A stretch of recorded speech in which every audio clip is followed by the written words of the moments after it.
Great news. Dirty Keto is now on Amazon. If you're living in the U.S., go straight to Amazon and get Dirty Keto. Watch it, rate it, and review it. If you're outside of the U.S., meaning Western Europe or Canada or Mexico, it's not there yet. Don't ask me why. Listen, those people made me put a PG-13 rating on it when there was nothing in it that would have caused that.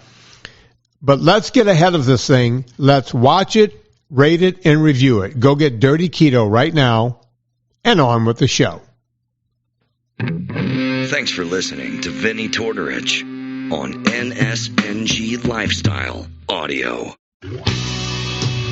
Welcome to the Fitness Confidential Podcast with Vinny Tortorich, founder of NSNG, and co-host Gina Grad. Brought to you by PureVitaminClub.com, the world's purest vitamins. I am Vinny Tortorich. Folks, your good intentions have been stolen, but don't worry, I'm here to help you get them back. You may be soft and succulent at the beginning of this process, but hang in there. Before long, you will be lean and mean, guaranteed.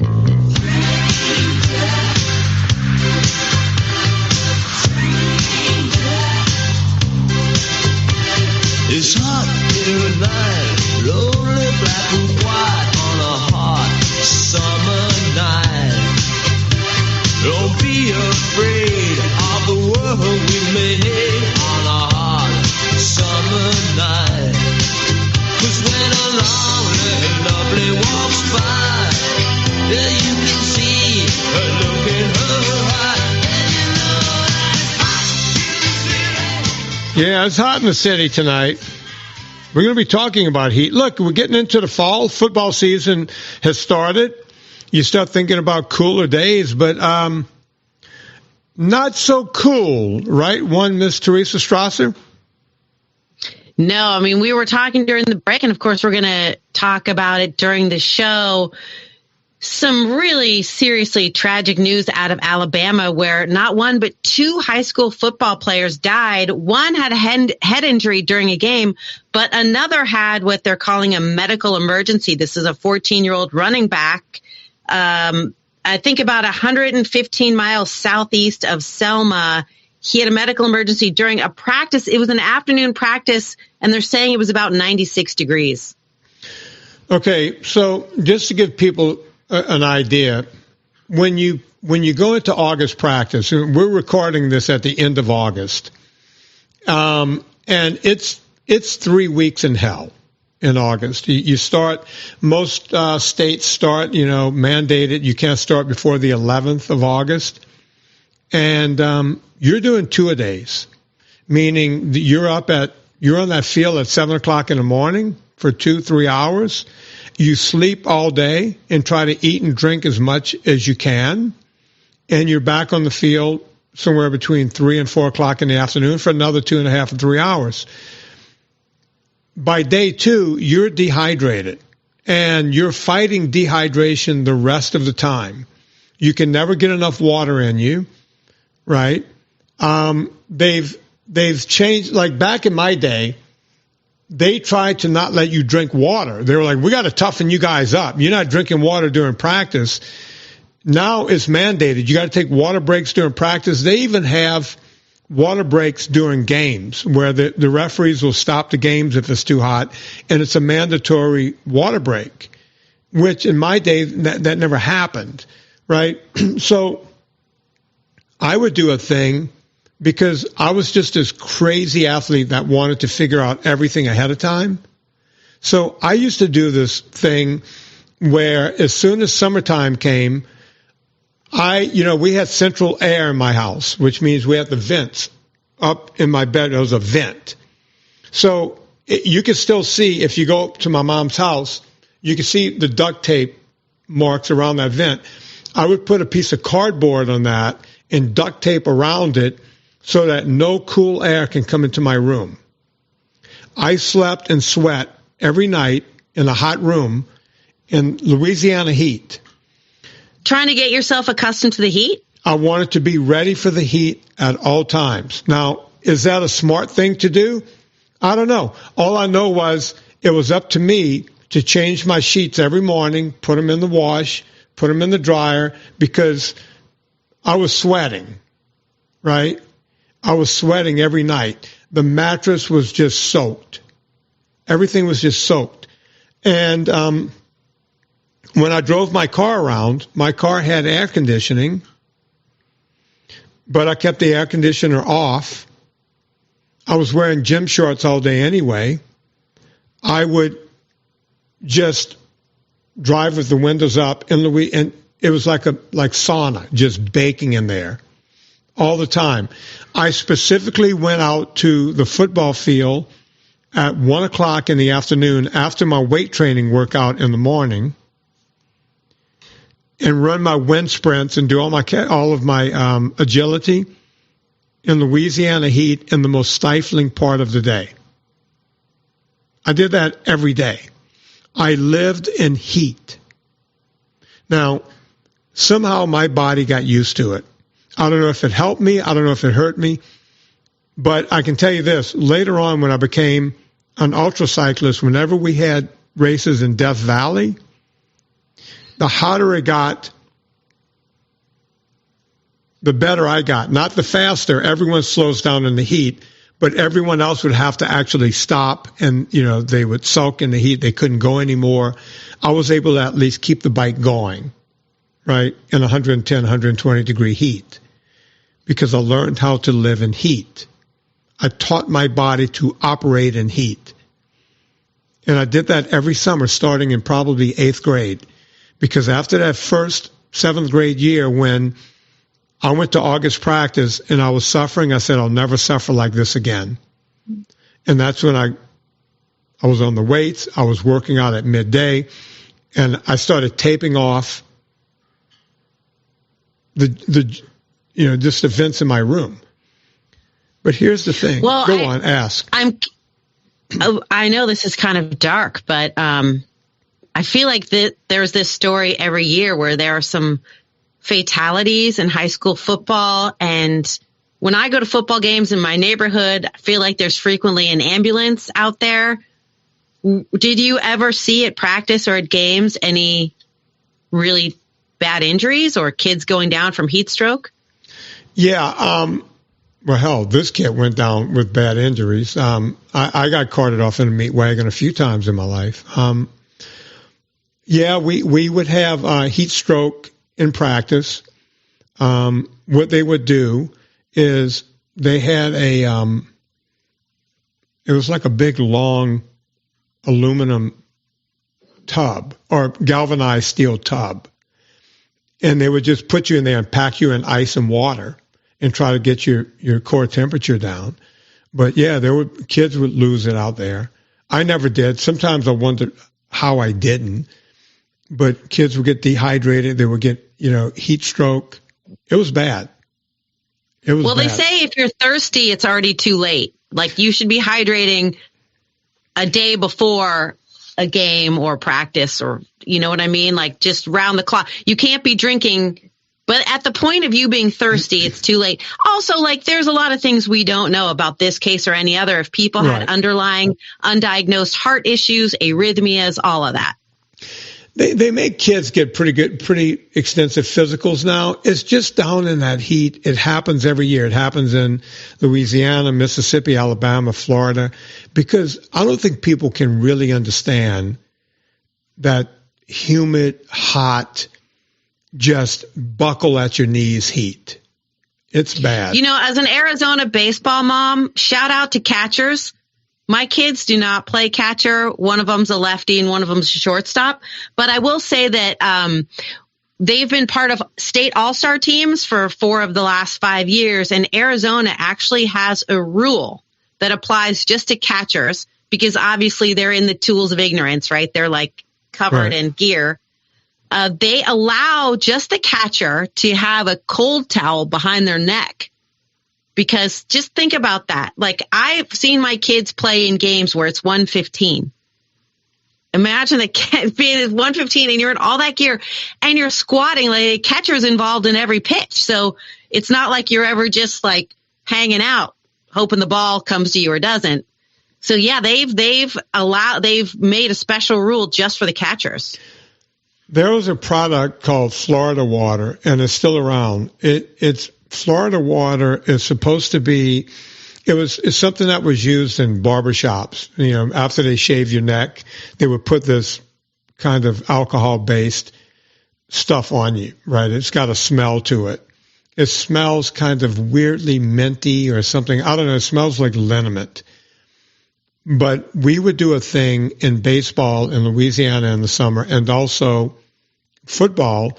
They would take, a couple of gallons of water in a pail, and they would put just a big chunk of ice in the middle of that, and they would pour a couple of bottles of Florida water in there, whatever this stuff is. You can look it up and see what's in it. It's just alcohol and other stuff. And they would throw a bunch of big towels in there. And then the trainer would come around while we had our football gear on, and you would just bend your neck forward, and they would squeeze the towel behind your neck and let that cold water and ice and Florida water go down your back, and it would instantly cool you. So, yeah, we use that all the time down south. Original formula since 1808, a light floral scent with lemon overtones. Yeah. Cools, cleanses, and calms, according to the company. Florida Water, Landman, and Kemp. Yeah. So whatever it was, I bought some Florida. I saw it in a drugstore about 5 years ago, and I bought some just to bring it. It was like $3. It's not very expensive. I brought it home just to smell it. And I went, this reminds me. Fascinating. Right. It's probably like a smell from your youth that brings back memories, but it was thought to protect people from bad spirits and negative energy. So maybe it worked.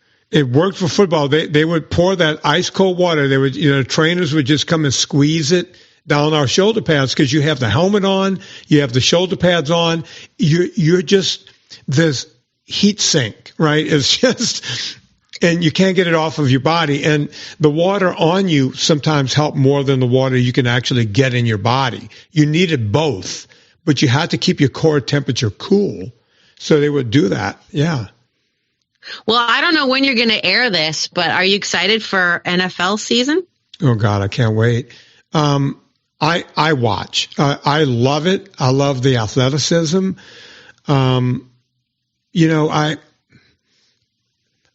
like it all the way through. Of course, when you get close to playoff time, do you watch? Are you a watcher? Yeah. Yeah. Especially now, because I'm a Swiftie. So obviously I'm going to have to catch all the Travis Kelce, Taylor Swift action. But I grew up watching the 49ers. My husband's from Philly, so we're an Eagles family. And then, there's the Cardinals in my adopted state of Arizona. Yeah, I like watching any and all of it. Like, I don't have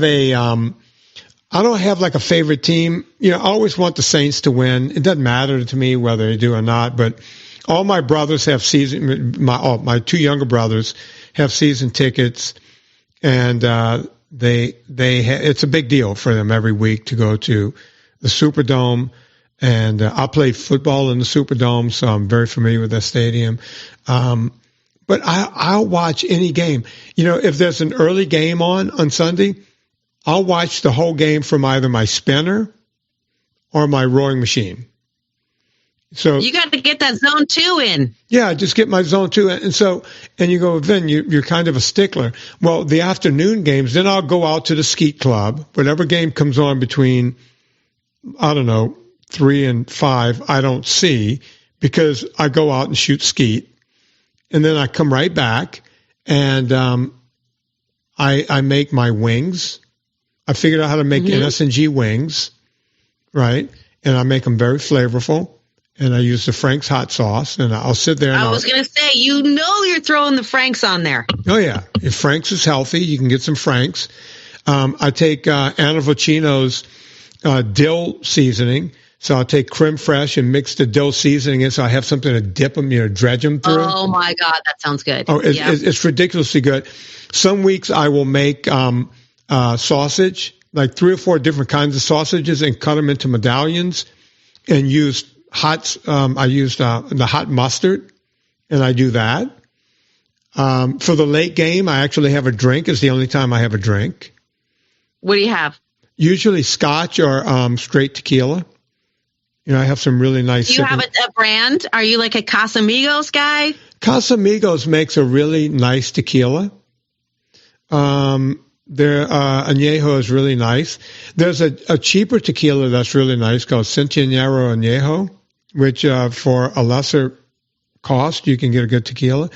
But then you get up into the La Familias and the 1941s, which are all good. And I can afford it because I'm not a heavy drinker, so I can afford the expensive stuff, right? When you're only having like a shot or two every week, it doesn't matter that you pay a lot of money for it. I'm not running through it, right? So yeah, I have my tequila or my Scotch. Sometimes I'll have rum, just sip some rum, and that's it. And I watch alone. I don't have. Okay, yeah, that's what I'm interested in because I feel like sitting next to Adam Carolla for many years as his news girl when we were on FM, Football Sunday was a very big deal because it would always be at Jimmy Kimmel's house and there's always the same guys. And I kid you not, at the end of football season, I could sense that Adam was going through like a small depression. And I believe it was because of the high of having this communal event every Sunday when he knew he was going to see his buddies and, watch football, which he loves, obviously. And when it was over, I could tell like he's actually really down because he and I sensed it was the communal. But I'm like you, like the Oscars is my Super Bowl, although I do love the Super Bowl and I do watch it. But I don't like watching the Oscars with other people because I'm taking it seriously and I don't want people talking during it. Yeah, I don't watch the Oscars, but I get it. I get, why people would watch those, the outfits and the whole thing and watching all the pomp and circumstance. And the Super Bowl is kind of like that. I love when the playoffs come around and the games are close. I love when it comes down to overtime. You give me an overtime game, I'll go wake up Serena at 1 a.m. and go, it was overtime. Honey, you should. And she's like, oh God, fuck. The only reason I'm waking up is because I got to pee. But she doesn't watch any part of it, but I'll go wake her up and go, this is great. I watched this whole thing. And I can't get enough of it. I lie to everyone for Super Bowl. You're busy. You say you're busy, but you just want to be alone. I tell everyone I've been invited somewhere else. Right, but you're sitting home with your rum and your Frank's wings. Mm-hmm. All the things. Dill sauce. Yeah. Another thing I do is I'll take raw nuts and I'll put seasoning on them, cayenne and a few other things, and I'll put some olive oil on them so the stuff will stick to it, and just put them in the oven for about 15 minutes. You have, pecans in there. I put the walnuts and a few different things. As the weather cools down and gets colder, I'll make the nuts and, do the whole deal. I got my fireplace going. Why aren't we doing a video game day with Vinny? Because this menu is really a good menu. You got your nuts, your wings, but your drink has no mixer. You're drinking it neat. Like a man. I'll put a little water in it to break it up. But I get water? You put a drop of water, it opens up. You don't put a lot of water. You put it. People don't know that. If you put a drop of water in any alcohol, it opens it up. It gives you get the more of the flavor. I'm a very flavor oriented guy. That's why I own a coffee company. I love the flavors of things. And I'll drink a lot of coffee while I'm watching, right? I thought of you yesterday because I was getting a flavored coffee and I heard your voice in my head saying, coffee is a flavor. That's correct. I have a full-fledged Starbucks behind me. I have a espresso machine. I got the whole thing right here. I make espressos all day long. You got an emo barista? You got an emo barista with purple hair back there? I would get one, but I'm afraid that the hoop that they put in their ears might fall out into my espresso. So I should get one of those to come around on Sunday just to keep serving them up to me, right? It can't be that expensive. Can you sleep after you drink coffee all day? Yeah, I could have. I might have another espresso after I eat dinner tonight, and probably be 10 o'clock. I'll go to bed 11:30, 12 o'clock. No problem. That's crazy to me. If I have like a Diet Coke at noon, I'll be awake. You should never have a Diet Coke ever again. I know. I was even going to do this story, which I don't know if we'll have time, but ultra processed foods may shorten your life. This is a new study that came out, and I thought of it for your show because refined grains such as ultra processed breads and baked goods were one of the most popular of the foods that shorten your lifespan, and by more than 10%. And it's worse for women, apparently, according to this study. But the top two ultra processed foods are diet soft drinks and sugary soft drinks. Bad news. I've been yelling about soft drinks since my radio show, Talking Fitness, back in New Orleans in 1988. I've been yelling about this forever. I would rather see people smoke cigarettes to get off of soft drinks. And I'm not saying that lightly. No, that's a legitimate point, because there's now starting to say that ultra processed deli meat is a carcinogen on the level of a cigarette. I would believe that. People always say to me, well, you say you eat some deli meats. The stuff I'm eating is prosciutto. I'm eating gabagool. I'm eating capricola. I'm eating the good stuff. I'm not eating this stuff from a package from Trader Joe's. I'm getting all of it, sliced from a big. That's a different food. Right? It's a different food than this packaged crap people get in the grocery store. It's two different things. I don't understand how people don't understand that. Does that make sense? Do you do a Joe Rogan and go hunt your own meat? Not as much as I used to. I hunt a lot, not as much as I used to. I haven't taken a deer in several years, but people give me a lot of deer meat. I do a lot of pheasant hunting because my in-laws are all in Europe, and when I go there, we go pheasant hunting. And these are big, social events, and you got to dress with a tie. You got to have the tie on and have the whole outfit on, and it's proper hunt. People keep inviting me to pheasant hunt locally here. There's a guy up in North Dakota that keeps inviting me to pheasant hunt up there.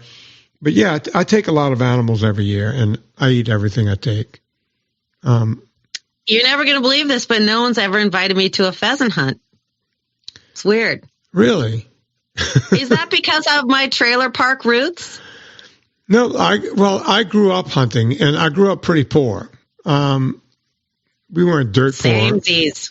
We weren't dirt poor. My parents made good money, but they put 4 kids in private school, which made us poor, right? They wanted us to have good education. I used to beg them, please put me in a public school so I can get a mini bike or something. I mean, can we make a trade? That's so interesting that they were education poor. Your mom was a teacher, though, right? Both of them. Both of my parents were school teachers, and they taught in the public schools. And they said to us, "We will spend every dime." Because they saw what was going on in the public schools, and they said, we will spend every dime. You guys have to go to a parochial school. That's how we got good educations. What subject did they teach and what age? My dad is a history professor, but he, after like 10 or so years, he ended up as a principal and then ended up in the school board office. So he moved up. So they made more money, but I was already out of the house. I was already gone. And my mom stayed in the classroom they both stayed in for 35 years. So between them, they have like 76 years between them. Just teachers. And, but yeah, putting us all through private school, they had to, we didn't have any extras, like zero extras. If you asked for anything, the answer was no. It was just no. Well, it's interesting that you were in tune with that, because I went to New York University, and I had my dad was a mechanic. My mom was working 2 jobs. I had to borrow a lot of money. And because it was in New York State, I got some grants. They had Pell Grants then, and I worked. And I still was just scraping by to go to NYU in Manhattan. And recently my 11-year-old asked me, like, did I cut class? Like, if I had an early morning class, did I cut class? And I said, no, I did not, because I calculated how much every class was costing. And like, that's $75. Like, I don't care if I have a fever of 103. I'm going to walk across Washington Square Park, jump over rats that they used to have in the Village back then, and I'm going to go to class because I was very in tune with the cost. To my family and to myself. Whereas I feel like some people are more detached from it. Like, they don't connect. Even if you borrow money, this is real money. You're going to owe it. Yeah. It's funny you're talking about college because, I went on a scholarship and I was offered a lot of different scholarships, and no one thought I was going to go to Tulane because they were like, why would you go there? You can go to LSU, you can go here, you can go there. I was like, this is the best education. This is a private school with an education. I'm not going to go anywhere in football, but I can get an education. But the biggest thing I learned from being at Tulane is I couldn't believe the opportunity I had at all. But then I met a certain group of people known as the Jew. And right, yes, there are a lot of Jews actually in that region. People aren't familiar with the American Southern Jew, but it is a flavor of American Jew. No, these weren't many Southern Jews. Most of these Jews came from Great Neck Island, as they called it, and a lot of them came from a place called Shaker Heights in Ohio. And a lot of them came. Okay. All right. Jews coming from far-flung places. Oh, yeah. And a lot of them came from Miami. So they had different points of views than what I grew up with. And all I wanted to do was be around these people. They had information that I didn't have. They were worldly. And they had been places, right? My dad, being an American history teacher, put us all in the station wagon every summer and drove around the country. By the time I went to college, I had seen probably 38 or 42 of the states. I'd been to Washington, D.C. twice or three times.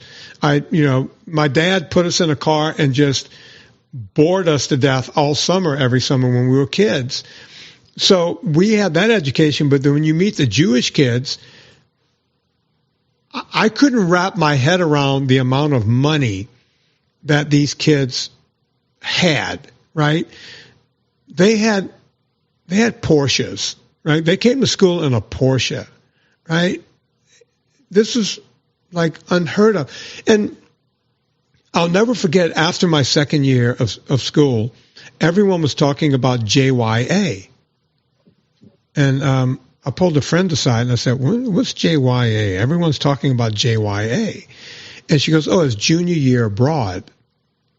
And I was like, how does that work? It's like, oh, you go to a different college, say in France or Italy and I was like, well, wait, do you still pay the Tulane rate? Oh, yeah, you still pay for Tulane, but you also pay for that college. And I'm like, and they're doing this? Why? Oh, for the experience. I couldn't wrap my head around the plane flight, the ticket, what that might have cost, much less they're getting an apartment in Paris and they're doing this. Oh, my God. Listen, let me disabuse you of the notion that all Jews are wealthy because, as I mentioned, my dad was fixing cars. Although I went to a private high school, I was one of 5 scholarship kids and I had a partial scholarship. And, it was definitely, I remember ski week. Our school had a thing called, this is a high school. I know where you're going with this. Go. Talk about this. Okay.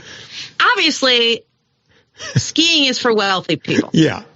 I skied for my first time this year in Flagstaff, Arizona. I had never skied. I literally, when I went to New York at 18 years old for college, I didn't own a coat and I'd never seen snow. I grew up in the inner city of San Francisco. So ski week comes along, right?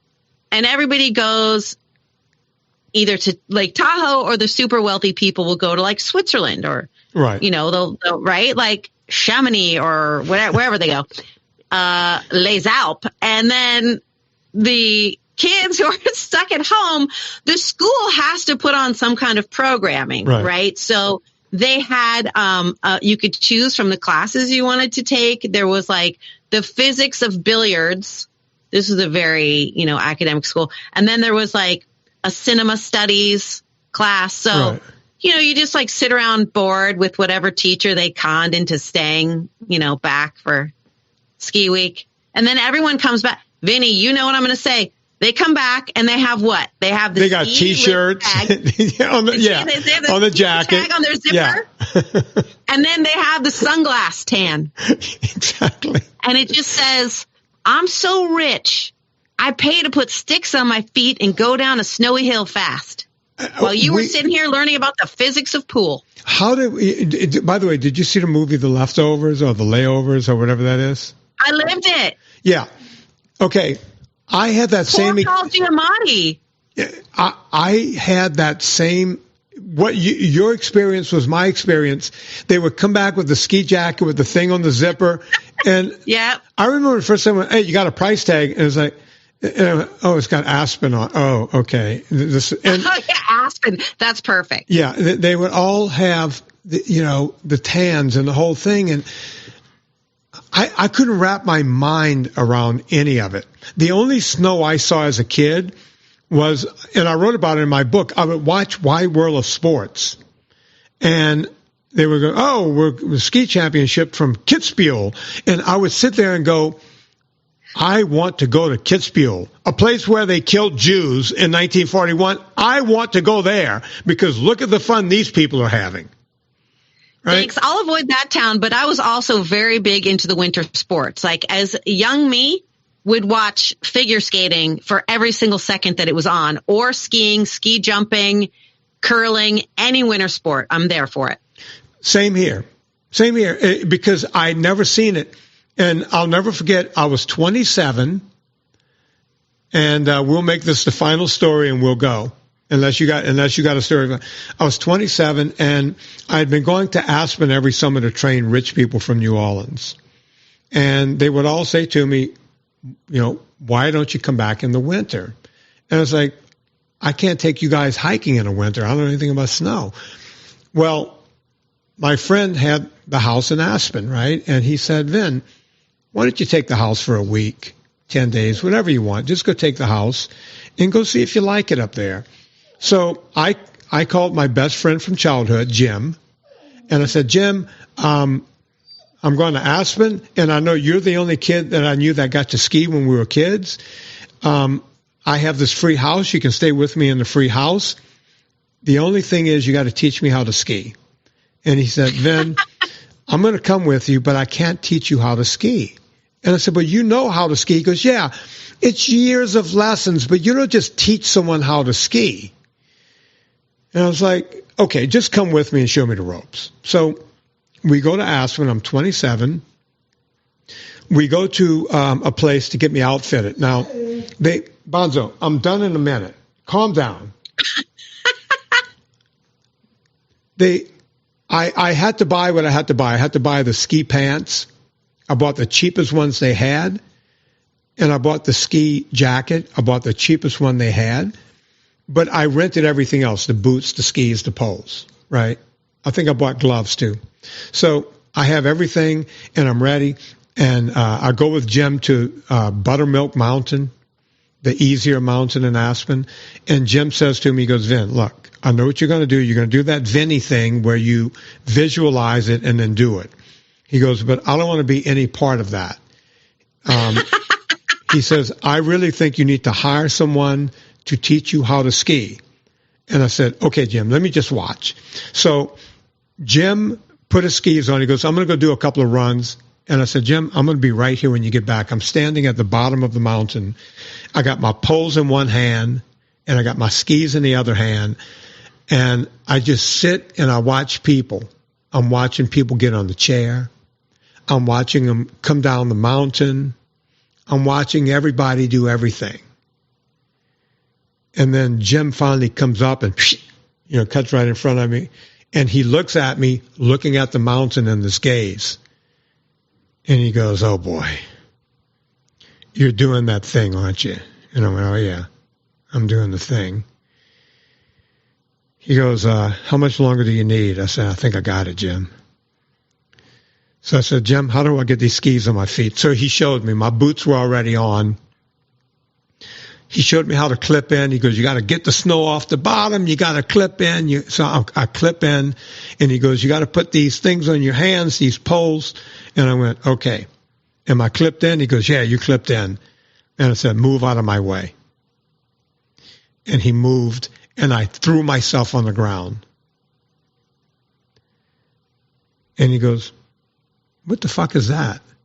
I said, Jim, I've been watching these people for 30 minutes. And eventually you fall. So the first thing I need to learn is how to get up. So I got up, and then I threw myself the other way, the opposite way, and I got up again. And then I threw myself down again. Now, I'm standing on a bunny slope doing this. I'm just throwing myself on the ground, and people are watching me. But then I stand up and say, all right, Jim, I know how to get up. I said, now, that bunny slope has a chair. He goes, yeah. I said, now, is that any different than any other chair on the mountain? He goes, no, it's exactly the same. The way you get on that chair, he goes, now, that chair is a lot slower because it's for kids. I said, okay, let's go over to the chair. He showed me how he's instructing me. I get on the chair while we're going up the bunny slope. He goes, now, when you get there, just put your skis up, put them forward, get off the chair. We do this whole thing, right? And then I said, all right, Jim, I think I'm ready. So we go up the mountain. Jim is explaining the pizza move to me. He says, Vin, look, you're going to get moving fast. If you get moving too fast, you got to fall on the ground. You got to do the pizza move. You got to do the pizza, right? We go up this green run. I got off the chair. I didn't fall. I looked at that as a win. I did my pizza move getting off the chair. So then I go down the slope in the pizza. And I didn't like the pizza because it hurt. You got to keep your legs like that, right? So we get on the chair again and we go up. And I put my skis forward, right? And I go down and I start working the pizza. And then I figured out, wait, hang on. You can't ski uphill, right? Inertia is making me go downhill. So if I get out of control a little bit, I just turn one way and I'll stop. I'll just try to go uphill. So I never really learned how to stop with the pizza move. I learned how to do the swish stop by trying to go uphill with my skis. This all happened in the morning. Every time I fell, I knew exactly how to get up. To make a very long story short, about 1 o'clock in the afternoon, we got hungry. And we stopped at a mid-chalet. And we're having some chili, and I'm having a great time, and I'm kind of beat up, and I've fallen a lot, and the whole deal. And we see this couple, and they're looking at us. The man and the woman, they're looking at us, and they're kind of halfway pointing at us. I said, Jim, do you know those people? And he goes, no, I've never seen them before in my life. And I said, me either. So the guy comes over, and he goes, excuse me, sir, just talking to my wife. And I said, yeah. He goes, were you the guy throwing yourself on the ground when we dropped our kids off at ski school this morning? And I said, yeah, that was me. And he goes, why were you doing that? And I said, because I was trying to learn how to fall and get up. I've never skied before. He goes, that's our problem. I said, oh, you have a problem? He goes, yeah. I said, what's your problem? He goes, how did you get to this mid-chalet? I said, well, I skied down to it. He goes, yeah, but you have to do a pretty hard blue run to get here. You've never been on skis in your life? I said, no, sir, I haven't. He goes, and you've never taken a lesson? I said, well, I gave myself a lesson this morning. You saw me throwing myself on the ground. That's what I did. And my buddy said, sir, you can't listen to a word this guy says because he can visualize something, he can watch other people do it, and then he can mimic it. And that's what I've been doing my entire life with sports. I watch other people do it, and then I mimic it, right? Long story short, I'm one of the best skiers you've ever seen. I've been skiing now since I'm 27, I'm 62. I just never stopped skiing. If you saw me ski, you would think you were looking at, Stein Erikson or someone. It's just, I got to that level. But it's because I can visualize anything and then make myself do it. Well, my favorite thing about that story is that your first lesson was to learn how to fall. It's kind of like you tackle the thing that's scariest about a task first and just get that over with. And now you know how it feels. You don't have to fear it because you know what it feels to be in the cold snow on your side, and you know even what it feels like to be on your other side, and you know what it feels like to try to scramble all your body parts up with the sticks on your feet and and you're not embarrassed because you've already been the guy doing this to the extent that you pulled focus and the guy remembered you.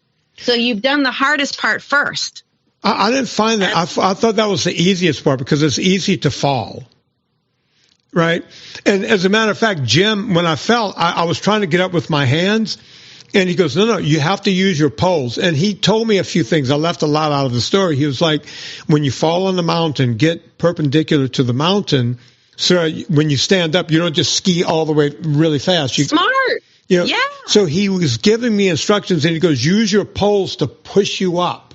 Like he gave me instructions, and he goes, put your poles on this side and push up from the mountain side, and then, you'll be standing up. So it was partially Jim, after I threw myself on the ground, he knew where I was heading because we met in first grade, right? So he watched me do a lot of sports, just watching something and then doing it, right? And I think it's a great way to learn if you're a visual person. It's a great way to learn, just watching people who are good at something, watching people who are bad at something.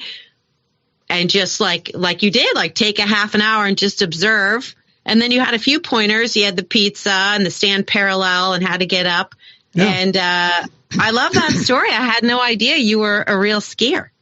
Yeah, I took at one point, I would spend 35 ski days at Mammoth every year. Wow, now you're the fancy guy with the lift ticket on your jacket. Right, but I did it on the cheap. Motel 6s, I would leave on Friday night, slept at Motel 6, skied all day Saturday, skied all day Sunday, drove back Sunday afternoon. My clients didn't even notice me missing. And I would do that almost every weekend during ski season. Well, I'm so happy that came up. That's a great story, and I'm glad I was here for it. Yeah, I don't think I've told that story in years, but everything I've ever done in my life, and this should be a lesson for the audience, right? I talk about my favorite book. Can't think of the name of it. Making It Home, Life Lessons from a Season of Little League by Teresa Strasser? That's my second favorite book. It's Napoleon Hill, Think and Grow Rich. And in Napoleon Hill's book, Think and Grow Rich, it's all about transmutation, seeing, believing, achieving, right? Like you have to be able to see something. If you weigh 400 pounds, you have to see yourself as the 150-pound person. Whenever I talk to these people, Teresa, they will say, I can't, I'll say they'll be at 350. I'll say, we're going to get you down to 145. And they get quiet because they just want to get down to 200. And I'll say, why did you get quiet? You don't believe you could get there? And they say, no, I've never been that weight since I was 13. I said, but here's the deal. You have to pass that weight on the way up so you can get there again. It's putting in your head what you want to have happen. Does that make sense? It's the Ted Lasso believe sign. Yeah. By the way, I just saw there's a fourth season coming. Did you see that? What? I saw something. Finale. I know, but I saw where they might be. We got to look that up for the next show. We got to look up. I think Ted Lasso, I think they went back for a fourth season. I'm going to Google that the second this show wraps. Google that shit.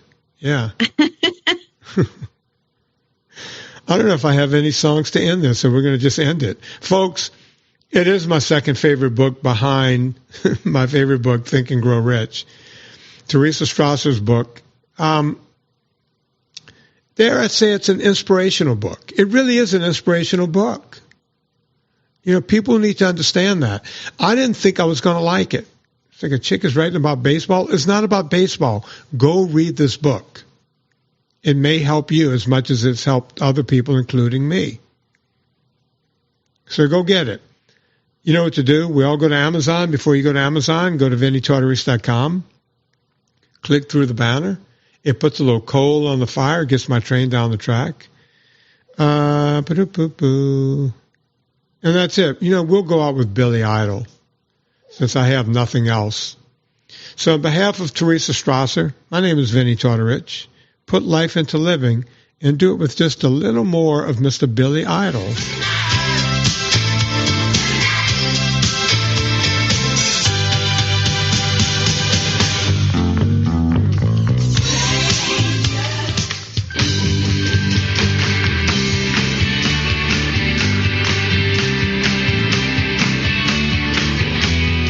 Thank you for listening to Fitness Confidential.